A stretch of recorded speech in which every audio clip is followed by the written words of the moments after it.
tekyali kikyamu. Mazima mbagamba ekibalo kye twabala okunoonya Katonda tekyali kikyamu. Mazima mbagamba ekibalo kye twabala okunoonya Katonda tekyali kikyamu. Abange mbagamba ekibalo kye twabala okunoonya Katonda tekyali kikyamu. Abange mbagamba ekibalo kye twabala okunoonya Katonda munyambeko tekyali kikyamu. Yimusa emikono gyo. Mazima mbagamba ekibalo kye twabala okunoonya Katonda tekyali kikyamu. Guma. Mazima mbagamba ekibalo kye twabala okunoonya Katonda tekyali kikyamu. Kiddemu okikakase. Mazima mbagamba ekibalo kye twabala okunoonya Katonda tekyali kikyamu. Tewejjusanga mwana wa Katonda. Mazima mbagamba ekibalo kye twabala okunoonya Katonda tekyali kikyamu. Kati teekawo Yesu. Mazima mbagamba ekibalo kye twabala okunoonya Yesu tekyali kikyamu. Tewejjusa. Mazima mbagamba ekibalo kye twabala okunoonya Yesu tekyali kikyamu. Mazima Mbagamba ekibalo kye twabala okunoonya oyo Yesu tekyali kikyamu. teekawo omwoyo. Mazima mbagamba ekibalo kye twabala okunoonya omwoyo tekyali kikyamu. Kyongeremu amaanyi. Mazima mbagamba ekibalo kye twabala okunoonya omwoyo tekyali kikyamu. Kikubira waggulu akiwulira. Mazima mbagamba Luyimba lupya Yesu alutuwadde. ekibalo kye twabala okunoonya omwoyo Tekyali kikyamu. tekyali kikyamu. Omwoyo. Mazima mbagamba ekibalo kye twabala okunoonya omwoyo tekyali kikyamu. Teekawo Yawe. Mazima mbagamba ekibalo kye twakola okunoonya Yawe tekyali kikyamu.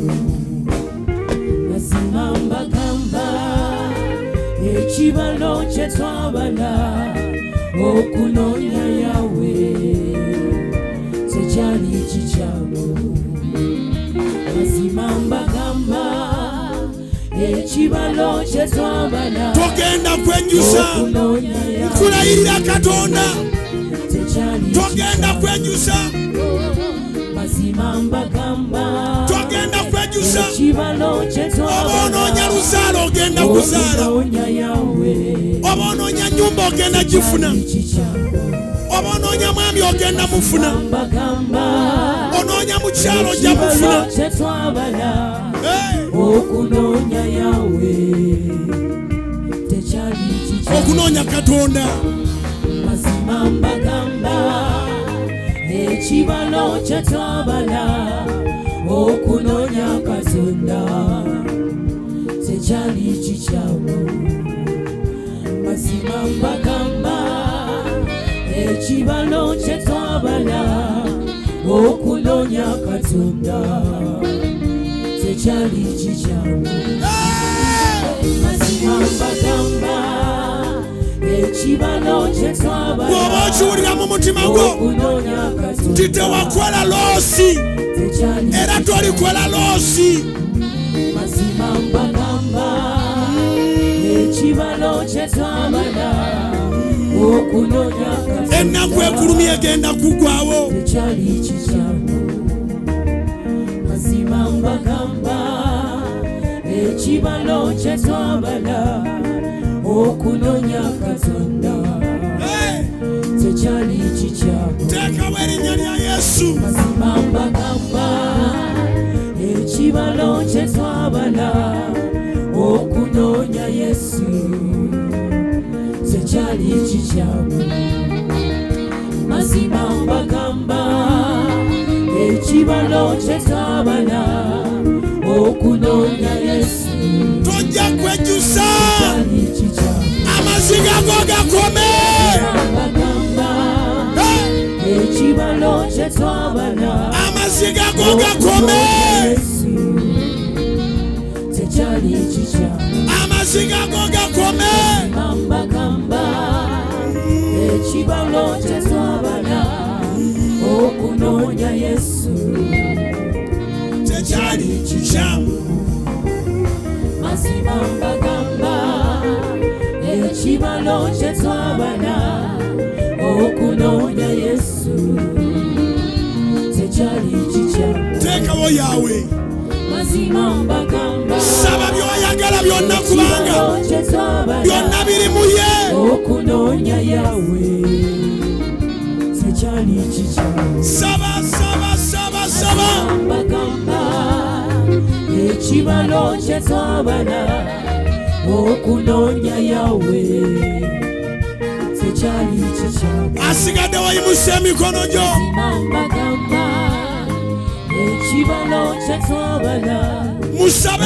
okunoonya yawe tekyali kikyamu okunoonya omwoyo mazima mbagamba ekibalo kye twabala okunoonya omwoyo tekyali kikyamu si mwana wa muntu okulimba mbagamba ekibalo kye twabala Numbers 23 okunoonya omwoyo verse 19 tekyali kikyamu si mwana wa muntu okulimba mazima mbagamba ekibalo kye twabala okunoonya omwoyo Katonda si mwana wa muntu okulimba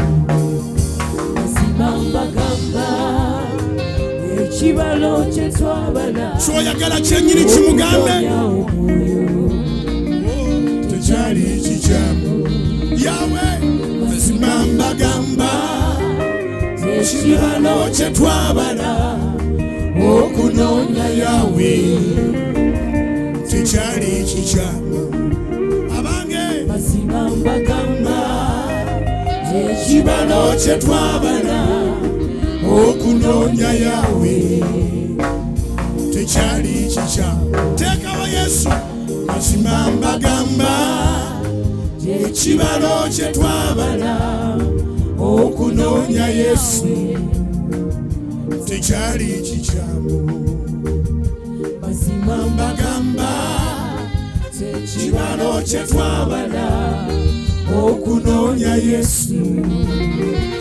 tekyali kikyamu abange mbagamba ekibalo kye twabala okunoonya Yesu tekyali kikyamu mazima mbagamba ekibalo kye twabala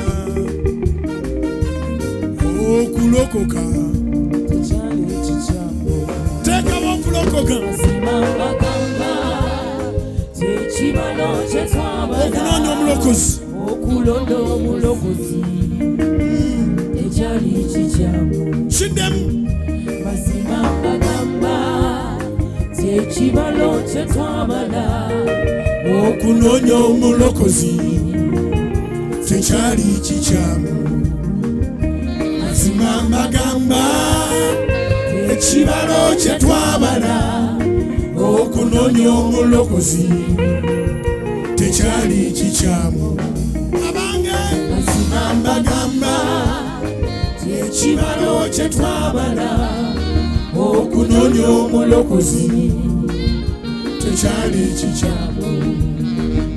Mazima mbagamba ekibalo kye twabala okunoonya omulokozi tekyali kikyamu. Yimusa emikono osabe nga batusinza.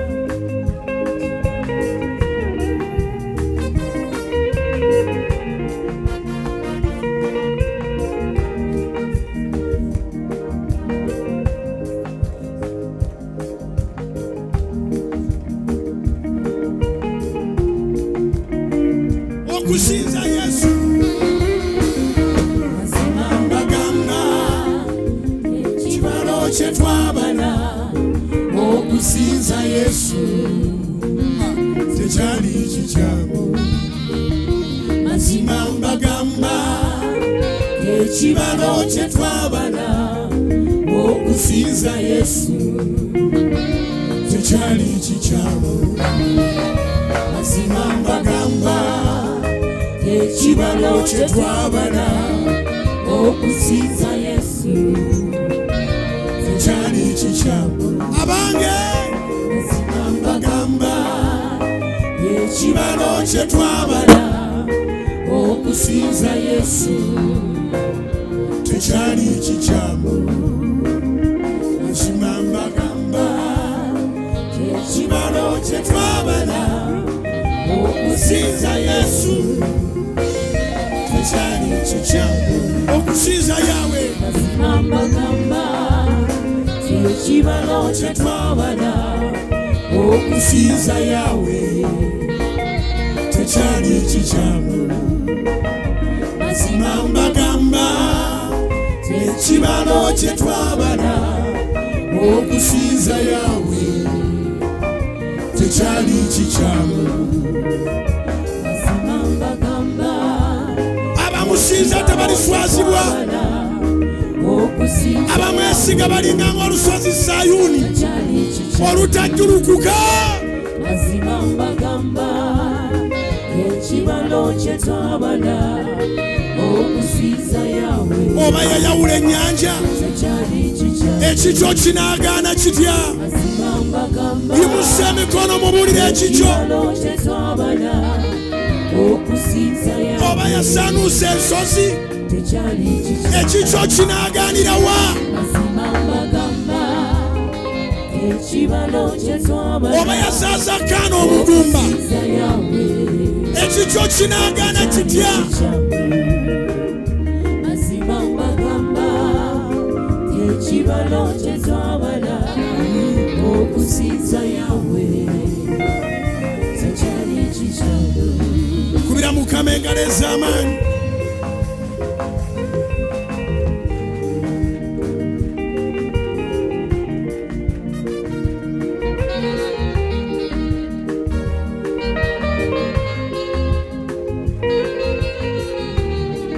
Kubira Mukama engalo ez'amaanyi. Sukumiramu essaala.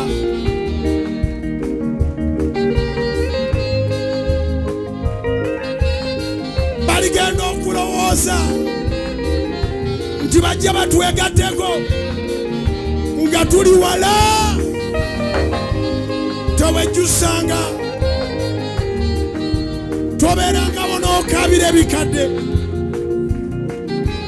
kubanga Mukama akola ekigambo ekijja.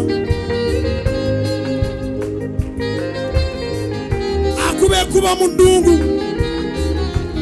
naleeta ensulo mu lukoola. Abange mazima mbagamba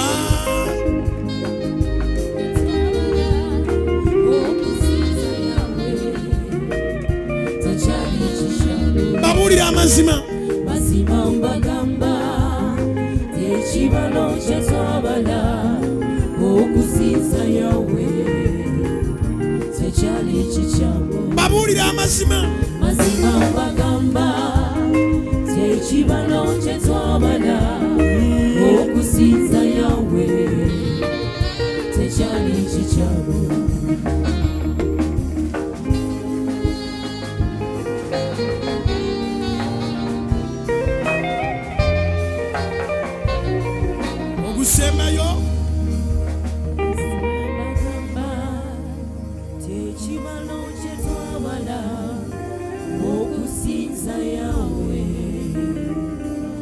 tekyali kikyamu.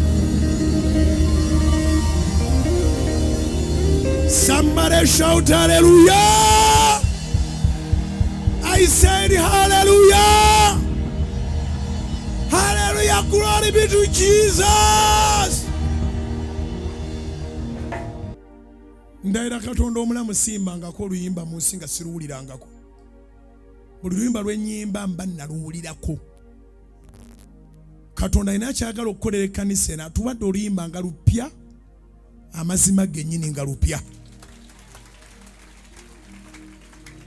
Nga lupya.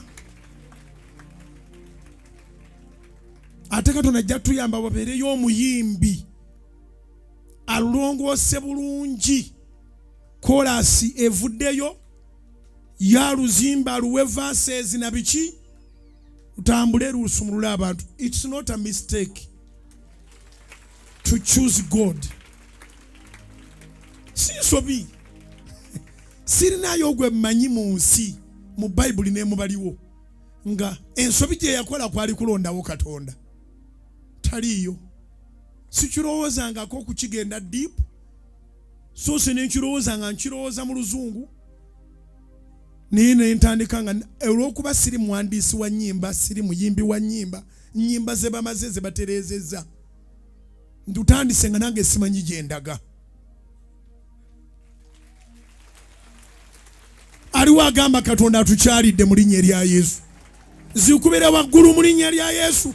Nsaba Katonda abali mu service eno, abagirimu wano physically, abagirimu electronically, abagirimu nga bali ku technology, Katonda mwenna abawa oluyimba olujja mu kamwa kammwe.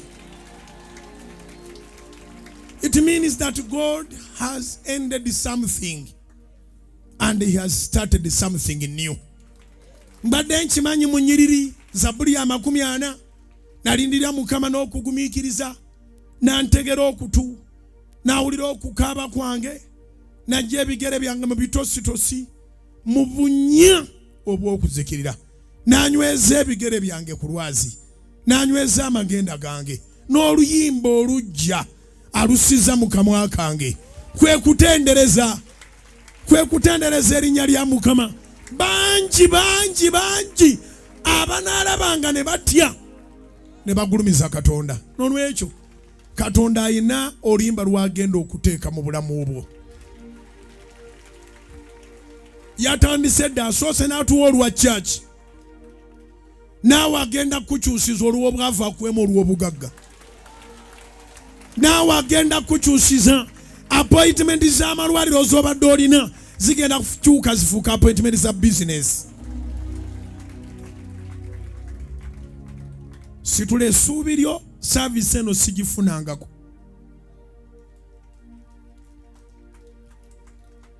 Yimusa emikono waggulu tusabe essala ya Mukama ffe. Kitaffe ali mu ggulu, erinnya lyo litukuzibwe, obwakabaka bwo bujje, by'oyagala bikolebwe mu nsi nga bwe bikolebwa mu ggulu. Otuwe leero emmere yaffe ya leero, otusonyiwe ebibi byaffe nga naffe bwe tusonyiwa abatukola obubi. Tolutwala mu kukemebwa, naye tulokole mu bubi. Kubanga obwakabaka n'obuyinza n'ekitiibwa bibyo emirembe n'emirembe. Amina, amina, amina, amina, amina, amina, amina. Tuulanga bw'ogenda okutula mu kyamagero kyo. Nasalawo obutaleka byakulwanyisa mu sitoowa ng'ate omulabe akyaliwo. Bwe twamaliriza ekisiibo ne ŋŋamba nedda, katusigaze anointing wadde tetuli mu kusiiba. Amafuta gaba n'amaanyi gaago. N'olwaleero mwenna mugenda ku receiving amafuta mu linnya lya Yesu. Ndowooza kankyatulire ddala buli muntu akitegeere, service zonna ze tusigazaayo okumalako omwaka zigenda kuba za ku anointinga.